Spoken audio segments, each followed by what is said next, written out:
Hola, bendiciones. Qué bueno poder compartir con todos ustedes. Realmente es un honor para mí porque tenemos tanto para hablar, tenemos tanto para decir, tenemos tanto, ¿sabes? Sobre todo, aprender. Así que a todas las naciones le doy un abrazo fuerte, que el Señor las guarde. Gracias por su tiempo, gracias por el amor de tantos años que le tienen al programa. Gracias porque siempre me escriben. Gracias, porque somos una grande familia. Hoy quiero hablar acerca de las emociones que hemos estado hablando, de las emociones, de los sentimientos, porque había un poco de enredo sobre eso, pero creo que ahora está ya más claro. Pero de acuerdo a lo que dice la palabra, porque tú sabes que la palabra habla de todas las cosas sabidas y por haber. A veces decimos, eso no está en la Biblia. Todo está en la Biblia. La Biblia es nuestro modelo de vida. Ahí encontramos todo, absolutamente todo. Inclusive, no sé si te has dado cuenta, está en la Biblia cómo se hace una cuarentena, cómo Dios en el Antiguo Testamento usó la cuarentena, cómo es que guardaban distancia, cómo es que les mandaba a lavar las manos. Todo eso está en la Biblia, no es un descubrimiento de ahora, de que hay que hacerlo, o hace muchos años en la fiebre que ha dado en la peste negra. No, eso ya estaba escrito en la Biblia, son cómo realmente había que cuidarse. Así que no son novedades para los que todavía no han leído la Biblia, pero para aquellos que un poquito la escudriñamos, tienen que ser nuestro modelo de vida. ¿Qué dice la Biblia sobre las emociones? Vamos a rescatar lo que hemos dicho acerca de las emociones, que son reacciones psicofisiológicas ante diversos estímulos, mientras que los sentimientos son evaluaciones conscientes, de nuestras emociones. Un sentimiento es un estado del ánimo que se produce por causa que lo impresionan, y estas pueden ser alegres y felices o dolorosas y tristes. El sufrimiento surge como resultado de una emoción que permite que el sujeto sea consciente de su estado anímico. Nuestras emociones, al igual que nuestra mente, que nuestro cuerpo, están influenciados en gran manera por la caída de la humanidad en el pecado. Ahí ha comenzado a tergiversarse absolutamente todo. Cuando entró el pecado en medio de la vida, es cuando todo, absolutamente todo, se ha tergiversado. En otras palabras, nuestras emociones están manchadas por nuestra naturaleza pecaminosa, y esa es la razón por la cual es necesario controlarlas. La palabra, vamos a ir a la palabra que nos dice que tenemos que ser controlados por el Espíritu Santo, y vamos a leer Efesios capítulo 5, en el verso, por favor, 15 hasta el verso 18, que vamos a leer. Dice: mirad pues con diligencia cómo andéis, no como necios, sino como sabios, aprovechando bien el tiempo, porque los días son malos. Por tanto, no seáis insensatos, sino entendidos de cuál sea la voluntad del Señor. No os embriaguéis con vino, en lo cual hay disolución, antes bien, sed llenos del Espíritu Santo. También vamos a ver, por favor, si podemos irnos a Primera de Pedro. Vamos a encontrar ahí en el capítulo 5, del verso 6 al verso 11, tenemos que leer, porque son instrucciones precisas que nos van a ayudar y nos están enseñando a cómo tenemos que ser sujetados al Espíritu Santo, que Él es quien nos va a ayudar en todo este desorden de las emociones que no podemos controlarlas. Dice: humillaos pues bajo la poderosa mano de Dios, para que Él os exalte cuando fuere tiempo, y echando toda vuestra ansiedad sobre Él, porque Él tiene cuidado de vosotros. Sed sobrios y velad, porque vuestro adversario el diablo, como león rugiente, anda alrededor, buscando a quien devorar, al cual resistir firmes en la fe, sabiendo que los mismos padecimientos se van cumpliendo en vuestros hermanos en todo el mundo. Mas el Dios de toda gracia, que nos llamó a su gloria eterna en Jesucristo, después que hayáis padecido un poco de tiempo, Él mismo os perfeccione, afirme, fortalezca y establezca. A Él sea la gloria y el imperio por los siglos de los siglos. Amén. Tenemos que ser controlados por el Espíritu Santo, como bien está hablando la palabra, y no tenemos que ser controlados por nuestras emociones, no tenemos que dejarnos llevar por nuestras emociones. Si reconocemos nuestras emociones y las llevamos ante Dios, entonces vamos a poder presentar nuestros corazones ante Él y le vamos a permitir que Él haga una transformación en nuestros corazones y que va a dirigir nuestras acciones. A veces esto puede significar simplemente que Dios nos consuele, nos reafirme y nos recuerda que no debemos temer. En la palabra vamos a encontrar un montón de versos que dicen: no temas, yo estoy contigo. No temas porque tú eres mi hijo, no temas, yo soy tu Dios, yo soy tu refugio. Muchas palabras existen en la palabra así. Otras veces puede que Él nos lleve a perdonar o pedir perdón. Los salmos son un excelente ejemplo del manejo de las emociones y de cómo traer nuestras emociones a Dios.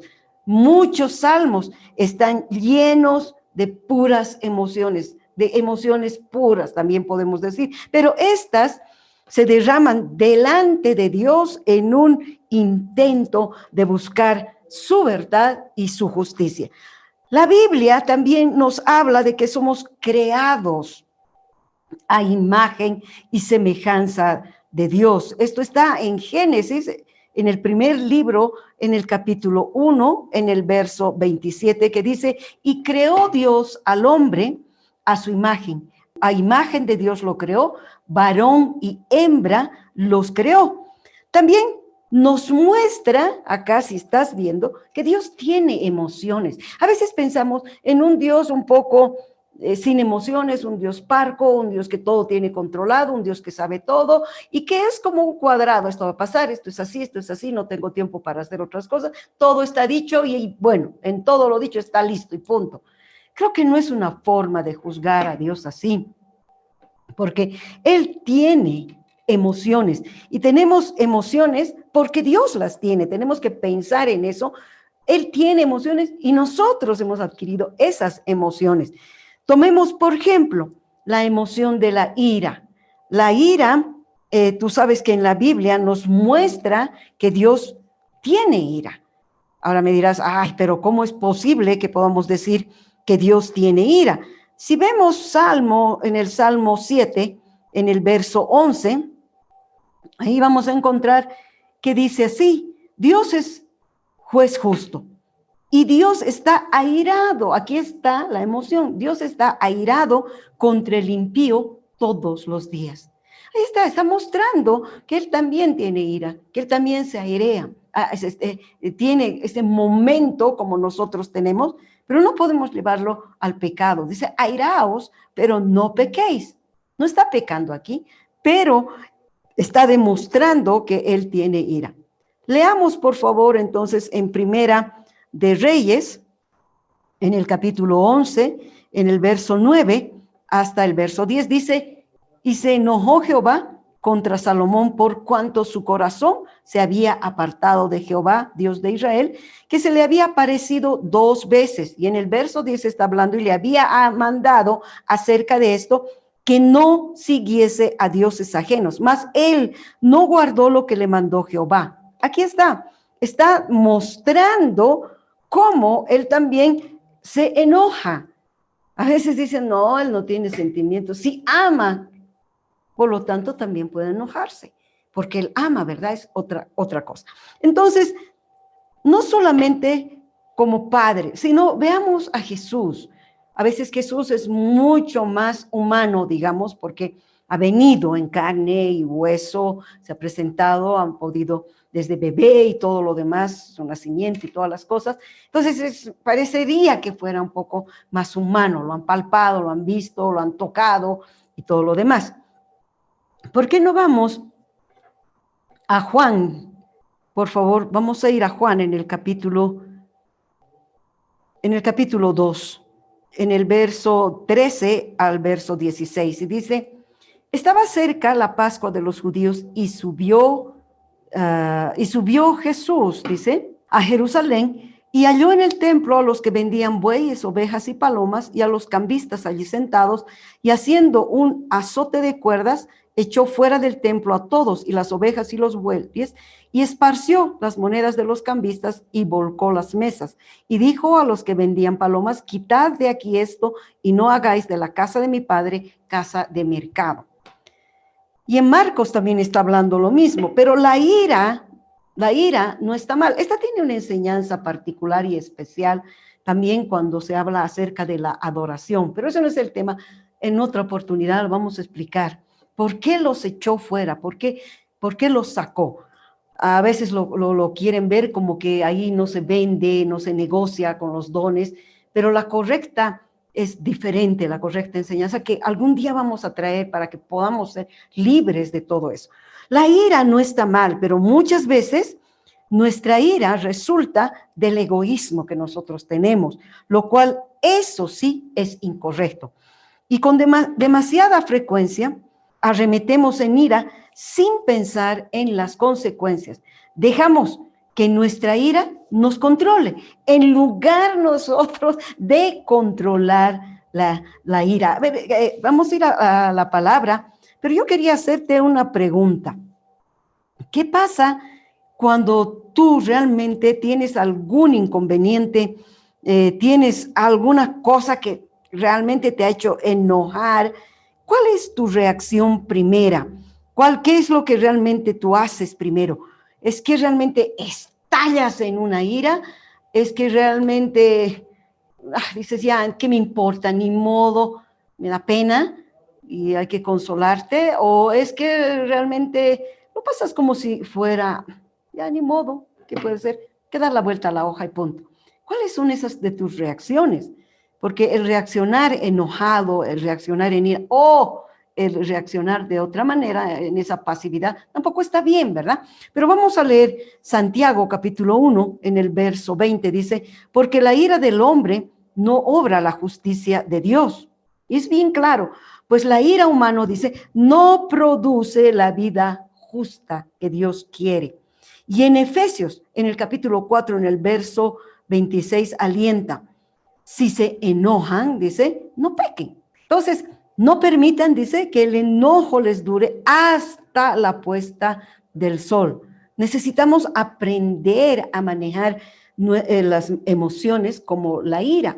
Dice, no se ponga el sol sobre vuestro enojo. Es más, hay mucha gente que mantiene esto por días, hasta por años, dice, no, yo no lo voy a perdonar, esa persona tiene la culpa y sigue enojado, aunque ya no está expresando ese mal humor con tirando las puertas o hablando hasta obscenidades y enojado, pero sí la tiene ahí retenida y se nota en su forma de ser, en sus actitudes, en su forma de responder, aún posiblemente a la vez media pasiva, todo, pero tiene un destello de una amargura, de un menosprecio, de un rechazo, como que todos tendríamos que pagar por lo que le ha acontecido. Y eso no es justo, ¿verdad? Si tú te enojaste por X cosa, que nada que ver, por decir, con los de tu oficina, te enojaste en tu casa y saliste todo iracundo, todo, y te haces pagar con los de tu oficina, no, es que no estás controlando eso, es que realmente eso te está dominando.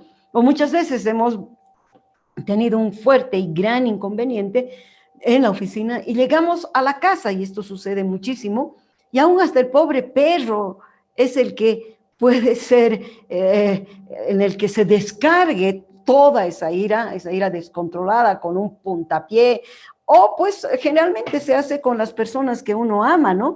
Puede ser que estaba tan enojado por algo injusto, digamos, en la oficina, pero la que va a pagar los platos rotos, como vulgarmente se dice, es la esposa, que es la que debería ser respetada, amada, cuidado, no, pero como es a la que amamos y sabemos que va a tener que soportar, entre comillas, todo lo que nos pasa, entonces, que fea tu comida, que ahí está una cochinada, que esto está quemado, que la sal no me... y que por qué no están mis cosas en su lugar, y por qué se lo han salvado. Y entonces uno dice, ¿qué le pasa? Y peor, si le preguntas, ¿estás enojado? Ah, vos siempre dices que estoy enojado. ucha, no hay caso ni de mirarle. ¿Por qué no me miras? ¿Y por qué me hablas así? Es porque está dominada esa persona con una ira descontrolada. Y eso es lo que trae tanto inconveniente con las personas con las que te relacionas. Por eso estamos viendo, y aún peor con los hijos, ¿no? Porque los hijos uno sabe que no van a poder decirnos nada. Los hijos van a tener que respetarnos y además van a tener que estar callados, ¿no? No puedes decirle así, no, pobre de que hable o pobre de que no hable también. Entonces, uno no sabe ya cómo se va a comportar en un momento cuando la persona está en una ira descontrolada, una ira que está guardada ahí adentro por algún fracaso, por alguna cosa, por alguna culpabilidad que tiene y que no ha sido realmente sanada, alguna situación que le ha traído eso y que como consecuencia la tiene en varias etapas de su vida y que realmente no está pudiendo controlar. Por eso es muy importante que aprendamos, que sometamos todos estos sentimientos, emociones que hay, que las sometamos al Espíritu Santo para que el Espíritu Santo nos ayude a controlar. Porque estas son las cosas que desgastan nuestra vida. No sé si tú estás desgastado, no sé cuánto te has desgastado o te desgasta, o no sé cuánto tienes a tu pareja o a tus hijos o en el trabajo, a gente que te desgasta porque está tan llena de emociones que no puede controlar, que no puede realmente, que se desborda, que te desgastan. Es más, no quisieras estar con esa persona. No quisieras tenerla, pero a 1000 kilómetros de distancia, puede ser tu amiga, tu amigo, hasta tu mismo esposo. Por eso mucha gente que no quieres vivir con él, por eso mucha gente dice esto. Creo que ya no lo amo, creo que ya se acabó el amor, creo que ya es mejor separarse porque nos vamos a matar. Literalmente en habla así, nos vamos a matar. O mi pareja va a matar a mis hijos, es por eso que es mejor que terminemos, que se rompa todo esto, porque es mejor quedar de lejos como amigos, que nos soportemos hacia lo lejos, que vivir en una constante fatiga que desgasta nuestra vida. Es porque no le dejamos al Espíritu Santo que pueda transformarnos, que pueda realmente sacarnos, nos enseñe a controlar. Otro ejemplo que quiero darte está también en la palabra, es cuando, no sé si recuerdas, cuando Caín, quiero que veamos Caín, sintió, dice, sintió enojo. Vamos a ir a Génesis, por favor, si podemos ir a Génesis. Ahí encontramos cómo es que Caín se enojó de tal forma, bueno, que todos ya sabemos cómo es que ha terminado, ¿verdad? Todo este enojo. En Génesis, en el capítulo 4, encontramos en el verso, creo que dice que es el verso 26, bueno, la vamos a buscar mejor, pero habla acerca de que en la versión de las Américas dice que Caín le dice, ¿por qué te has enojado y por qué ha decaído tu semblante? ¿Por qué ha decaído? Muchas veces encontramos a las personas que amamos y que las conocemos, o a un amigo o una amiga, cuando dice, ¿estás mal? ¿Estás pálido? ¿Qué ha pasado? Tú no estás de ánimo, de buena, hasta tu cara, tu rostro está diferente. ¿No te ha pasado eso? Eso es muy común. Dices, ¿pero qué te ha pasado? ¿Cómo es que estás así? Estás pálido. Esto es lo que habla acerca de la Biblia cuando Caín sintió ese enojo y Dios es quien lo confronta. Ya después, cuando dio muerte a su hermano, dice, ¿por qué te has enojado y por qué ha decaído tu semblante? El enojo en esta versión es solo un sinónimo de lo que aparece en la versión Reina Valera. ¿Por qué te has ensañado? Dice en la versión Reina Valera. Ensañar es causar un intenso daño, de manera deliberada, por supuesto, innecesaria. A alguien o a alguien en concreto, especialmente una víctima inocente e indefensa, es odiar. Este pasaje, esta parte de la palabra es muy fuerte. Es tan fuerte el ego de Caín, es tan fuerte el enojo de Caín, esta emoción es tan, pero tan fuerte que no la puede controlar. No pudo controlar cuando la ofrenda de su hermano realmente era un olor grato. La ofrenda de su hermano era aprobada por Dios, porque lo que presentó fue de acuerdo a lo que estaba escrito, de acuerdo, la primicia, lo mejor, no dañado. No es que el otro no haya presentado su ofrenda, sí la trajo, pero Dios cuando uno trae la ofrenda, mira el corazón, cómo estamos trayendo, cómo es que, porque Él escudriña y Él sabe todo lo que existe en Él. Entonces, lo que pasó es que eso no le agradó para nada a Caín, y se enojó de tal manera que realmente se descontroló tanto que asesinó a su hermano. No le agradó. Y entonces eso se mostró en el rostro, esa emoción se mostró, su rostro realmente se encontró su rostro decaído totalmente, su semblante. Otra, otra parte de la palabra que encontramos también a una persona es Ana. Y Ana, en Primera de Samuel, tenemos que leer Primera de Samuel en el capítulo 1, en el verso 5. Ahí nos está hablando que Ana sintió angustia. Dice, pero a Ana daba una parte escogida porque amaba a Ana, aunque Jehová no le había concedido tener hijos. En el verso 7 dice, así hacía cada año cuando subía a la casa de Jehová. La irritaba así, por lo cual Ana lloraba y no comía. Y el Cana, su marido, le dijo, Ana, ¿por qué lloras? ¿Por qué no comes? ¿Y por qué está afligido tu corazón? ¿No te soy yo mejor que 10 hijos? No podía tener hijos y la concubina había tenido un hijo, entonces 10 hijos. Y entonces ella estaba llorando, ella estaba fatigada, ella estaba realmente angustiada. Pero no solo Ana estaba angustiada, sino también tenía mucha tristeza, incluso hasta tenía depresión, estaba deprimida por causa de su esterilidad, pero ella así en ese estado oró al Señor. ¿Cuántas mujeres hay como Ana? ¿Cuántas mujeres se sienten hoy en esa angustia, en esa tristeza sumidas, porque no pueden tener un hijo? Tal vez ese es tu caso, tal vez tú estás realmente deprimida, angustiada, llena de tristeza, de eso que no te deja vivir en paz, porque incluso hay mujeres que se enojan en contra de Dios porque dice, pero ¿por qué le diste hijos a aquella persona y no los trata bien? O lo está abortando, y a mí que te amo, a mí que te sirvo, a mí que tantos años te clamo, a mí no me das ni uno. Entonces hay cierto enojo incluso ante Dios. Y eso no es bueno, eso no es saludable, porque cuando te enojas, cuando especialmente contra Dios, se va perdiendo la fe y caes en un estado de incredulidad y vas retrocediendo bajo cualquier promesa que Dios haya hecho. Por eso es muy importante que en este momento podamos orar. Si tú te sientes así, vamos a seguir con estas lecciones porque todavía tenemos que hablar más de eso.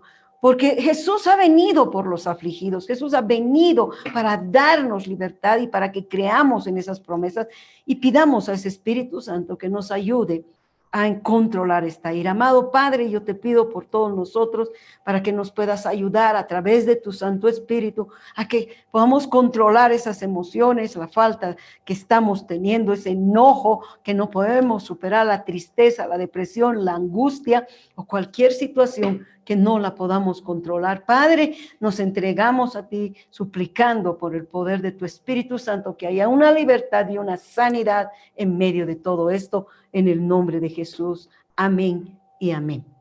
Quiero agradecerte porque nos has acompañado con tu tiempo. Espero que te haya servido todo lo que hemos hablado y todavía vamos a estar compartiendo porque todavía tenemos que ver cómo Jesús es que realmente sintió tristeza. Vamos a hablar de todo eso en nuestro próximo programa. Te doy un abrazo fuerte, te agradezco y gracias por estar con nosotros. Hasta nuestro próximo programa.